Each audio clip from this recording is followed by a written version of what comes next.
Assalamu alaikum wa rahmatullahi wa barakatuh. Joy Bangla, Victory Day Bangla. Welcome. I'm your host Abul Hasnath to NTV Exclusive, the show that has the exclusive topics, the exclusive ideas, the exclusive individuals that we sit here and discuss and actually cut down to pieces. What am I going to do today? It's the 17th, but what are we really talking about? The 16th of December. That date that is being known by all the Bangladeshis. That should be a date that you never forget. Victory Day. I've got my Joy Bangla badge here, and we're going to be spending today's 1 hour about the Victory Day. For those of you that are probably similar to me and be a bit naive and not knowing what Victory Day is about, I have a very special guest here with me today that's going to go through it. I have with me, where do I start? He's a historian, he's a lawyer. Metaphorically, he's also a freedom fighter. In fact, it's really ironic that I give you these three hats that he can put on for me, because we are going to spend our next three segments in that fashion.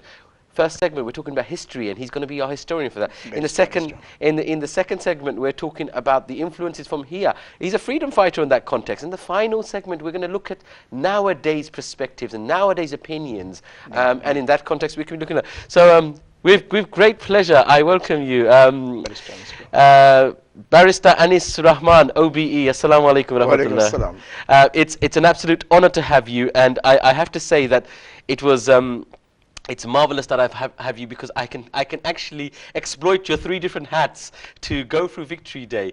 I mean, and I hope you don't mind. I've always referred to him as Uncle Anis, and I'm going to do that, Uncle, because I think it's the best way. But Victory Day, for those British Bangladeshis and those that were born post the 70s and the 80s, what should they be made aware of as Victory Day, and the meaning and the rationale and the moral behind Victory Day?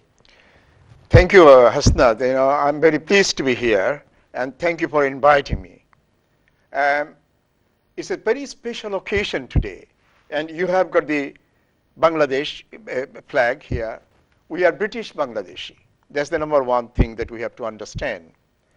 This 1971, we achieved Victory Day, 16th of December. What does it mean? That before you understand that one, I would just like to explain how Bangladesh was created. Unlike the creation of India and Pakistan, Bangladesh was not created in a round table conference. On the contrary, the entire population of Bangladesh has to go for a war, bloody war. In the war which raged 9 years, where 3 million Bengalis were killed, 300,000 women. In 9 months, wasn't it? 9 months, 8 years, few months. It's not even completed 9 months. 300,000 Bengalis, women were dishonored. At least 25,000 young girls and women were held as a sex slave in we then call East Pakistan, now Bangladesh. And just before the surrendering, this is what Pakistani army of 93,000 people, professional people, the finest professional people in Far East Asia. And they have butchered all the unarmed civilians. When we talk about Syria, think about that 1971. And this is the greatest massacre since Second World War. And the Second World War was 6 years, say 12 to 15 million people killed. But here, 8 years and few months, within 8 months, sorry, 8 months, 8 months and a few days, that they killed nearly 3 million people. Let me just quickly recap on those stats. So I hope everybody acknowledges this, that the Second World War in 6 years massacred 6 million. But we're talking in the space of 8 months and a few days. 8 months. Within a space of 9 months, 3 million Bangladeshis went through this period of genocide from the 93,000 strong Pakistani army. And on top of that, just before they surrender, this professional army, they know that they are surrendering. They killed 3,000 intellectuals. They picked up from the Dhaka University, Medical College, Engineering University, all the top professors, thinkers, politicians, historians. They killed so that Bangladesh cannot survive as a nation. So they also wanted to not only mentally and emotionally damage Bangladeshi people, but to remove the intelligence from the country. From Bangladesh. And Wow. on top of that, these unprecedented atrocities committed by indiscriminate killing by the professionals. Well, of course it would be, because at the time it was referred to as East Pakistan Yeah. and we'll say West Pakistan. Yeah. So it was under one government. Yeah. So technically the Pakistanis of the West were running the East. So Bangladesh had relied on the Pakistani government. So they had no military intel. No. They had no military training. No. They had no forms of self-defense. These were just our parents and foreparents that were not educated or were not in government, were living very simple lives. They are unarmed people. You know, the East Pakistan and West Pakistan, at that time we are East Pakistan, we call. We are a nation of intellectuals, poets, philosophers, singers, and all kinds, and Hindu, Muslim, Christian, Buddhist. We live together in harmony. At that time they have done it. And 93,000 professional soldiers committed at that time is a Anthony Mascarenhas in The Rape of Bangladesh. You can read this book, and the BBC also confirmed that they have committed war crimes, genocide, and crimes against humanity. Wow. And not only that, they were supported, unfortunately, by East Pakistani fundamentalist Islamist group. That is the most tragedy.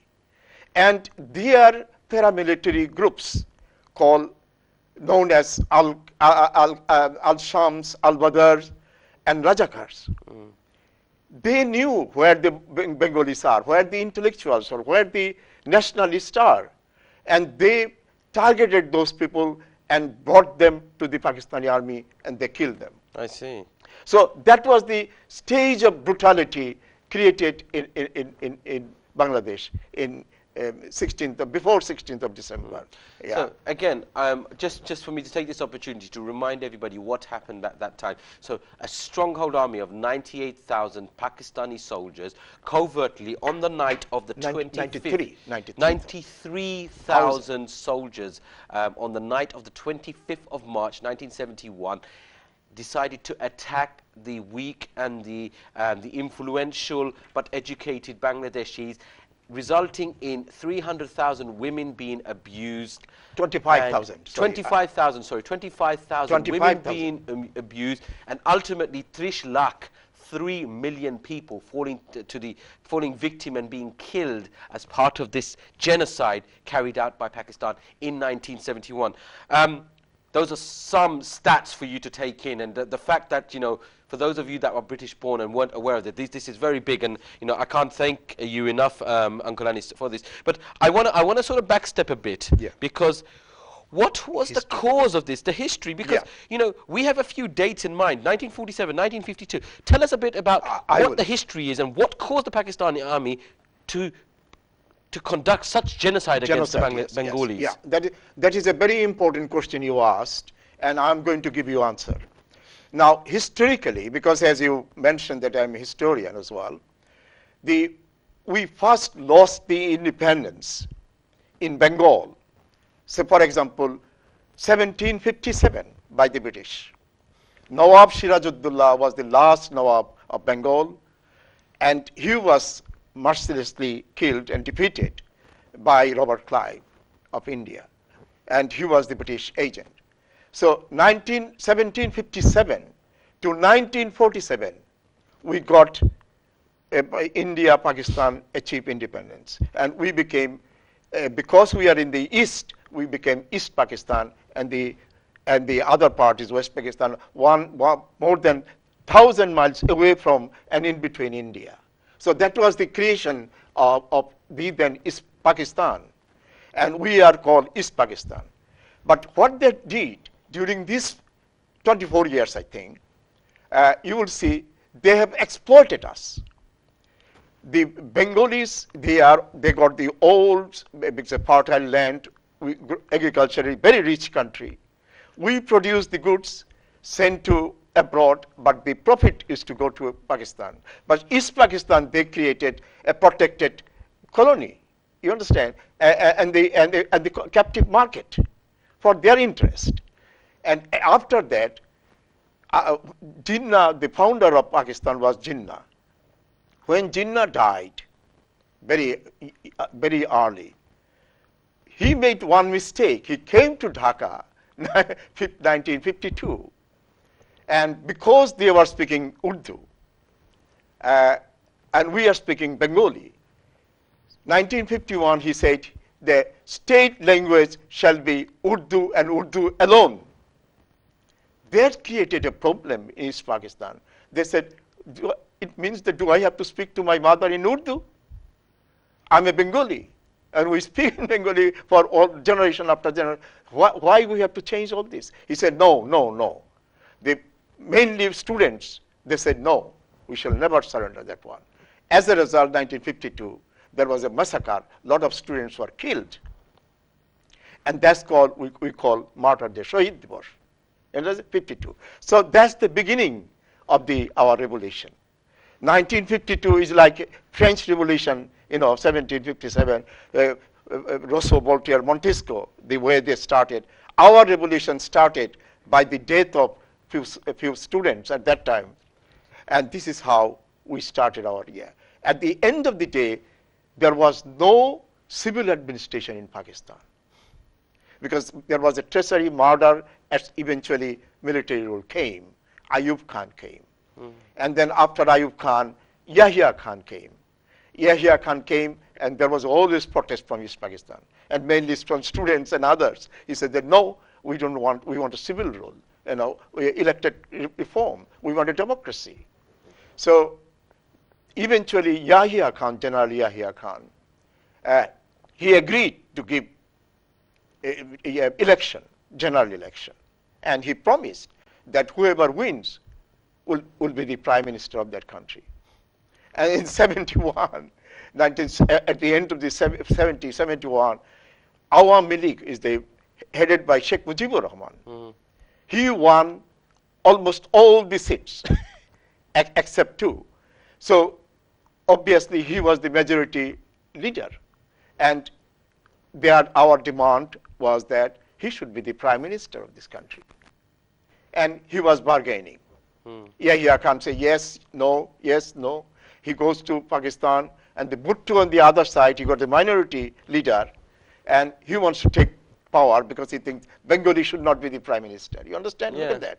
Yeah. Bengali should not be the cricketer. Do you know that today? They didn't allow us to play cricket, and today we have defeated them. They said that they are not inferior people. You understand? As a result, when the election came, and this is what brought the civil unrest. And 7th of March, Sheikh Mujibur Rahman, and in the meantime, there is a lot of killing. They come here, soldiers start killing. And then 7th of March is a historic speech by Bangabandhu. He didn't want to, he didn't say that, look, I want independence. I want full autonomy for East Pakistan. They won't give him. The 7th March, he came to the Paltan Maidan and says, look, this is our destiny. This is our Mukti Sangram, is Shadinata Sangram. This is the beginning of the end, because they are not listening. Absolutely. You understand? At the end of the day, 25th of March, all of a sudden, in the meantime, 93,000 soldiers came by different plane, landed to Dhaka, committed all over the country. And they decided to strike on the innocent, unarmed people of all intellectual doctors, engineers, and all these politicians. And it's clear. And that's the way the Civil War started. Wow. For those of you, just to catch on to all of that, what the summary behind it was, just through pure greed and their wrongful thinking on patriotism to eliminate our language, eliminate the intellects of our country. This is what drove them to carry out this genocide on Bangladesh. We need to know so much more about it. I've got the historian right next to me to carry this over. So what I'm going to do, I'm going to quickly take one call, and then we're going to go for a commercial break, because I've opened up the telephone lines, I should say, and so we're giving you opportunity for any of you that want to share or have any questions. So I'm going to go to the first caller on the line. Caller on line 1. Assalamu alaikum. Walaikum salam. Rather state your name and what question do you have for Barrister Anis? Well, my name is Abul Khan, Pinu. I was Thana commander during the liberation of Bangladesh. MashaAllah. And just to make my honorable gentleman, the great speech was not in Polton, that was in Sarwardi Uddan. Sarwardi Uddan. Yes. Yes. Thank you. That was not in Polton Moidan, that was in the race course. Thank you so much. Race course, now it's called Sarwardi Uddan. Thank And you, my brother. I do have Thank a you. great respect Yes. of that gentleman, and I'm really pleased to hear from him a lot of good things. Thank you. Because during the liberation of Bangladesh, I was only 17, and it became a Thana commander. I had to face a lot of consequences. But the 3 million people has been killed, but I am the witness for many of the dead bodies. Wow. Thank you very much for that. Thank you. I'm going to listen. No, do stay tuned in. It was an honor to have you as a phone call. Yeah. No. I will pay tribute to him. He is the freedom fighter. And he was there in East Pakistan fighting for the cause. I was in London. We are mobilizing the movement.